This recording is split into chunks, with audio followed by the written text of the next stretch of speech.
Alright, so we're going to start with your crumb-coated cake. What we're going to do is start by putting 2 dots of icing on to put your eyes on your Harry Potter cake.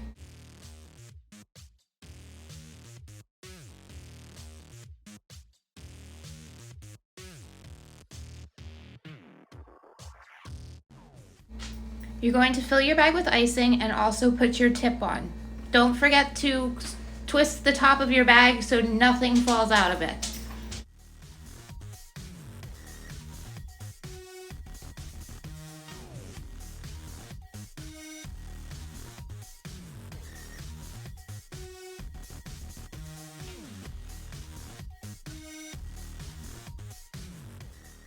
Then we're going to start by going around the cake at the bottom and making little dots. You're using the top of your hand to squeeze and your bottom hand to direct it as to where you want the icing to go.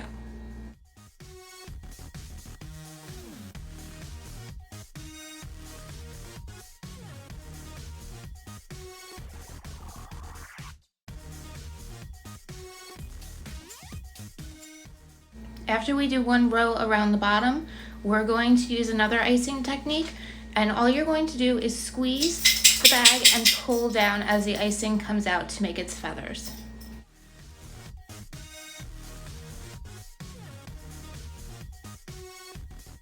We're going to do this all around the cake, and at the top you're going to be coming from his eyes back towards the back of his head to do this.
Alright, after we have all of his feathers on, we're going to give him his eyebrows. We're just going to squeeze and draw a line on each side for his eyebrows.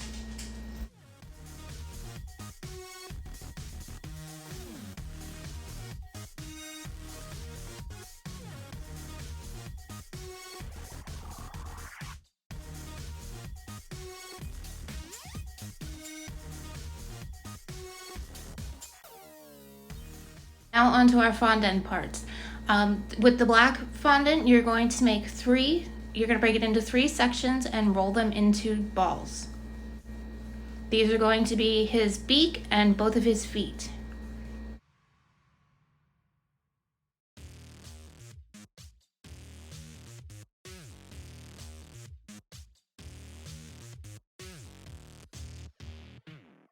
For his beak, we're just making a very small sort of carrot shape.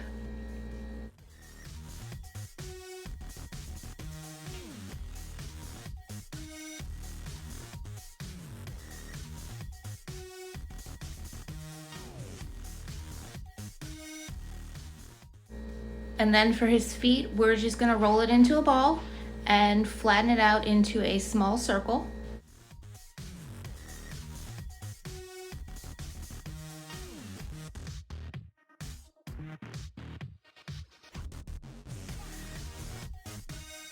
And then we're going to use our knife to cut his toes. You're just making 2 small cuts into the fondant.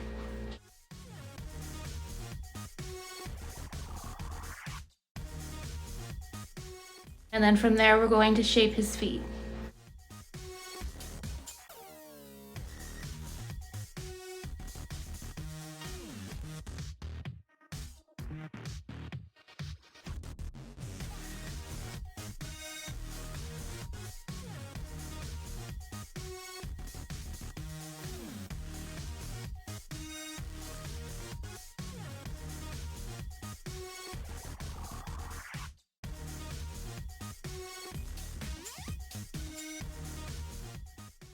After that's all done, we're just going to put his beak right in between his eyes, and then his feet are going to go down at the bottom of the cake.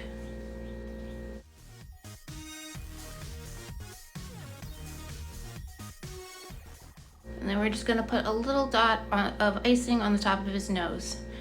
Onto the scarf, you're going to want to warm up your fondant and just roll it in between your hands, and then we're going to roll it out into a line. You're going to do that with the maroon and also the gold.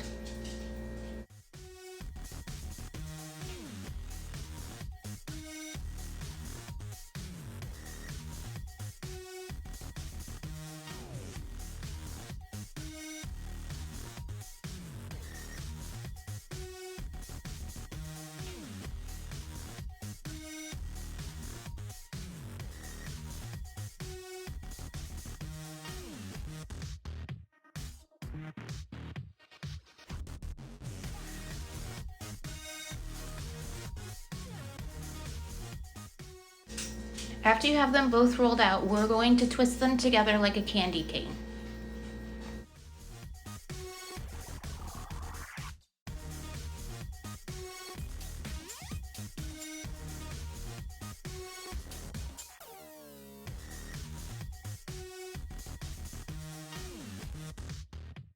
After that, just cut off both of the ends and make sure they're secured to each other.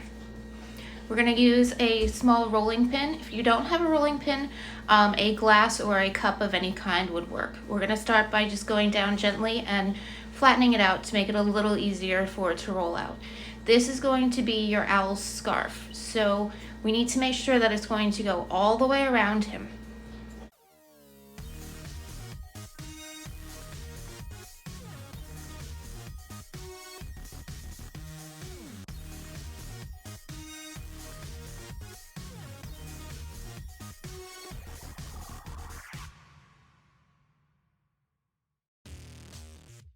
After we have our owl scarf, as long as we need it to fit around his body, we are going to cut the fringes at the end of his scarf.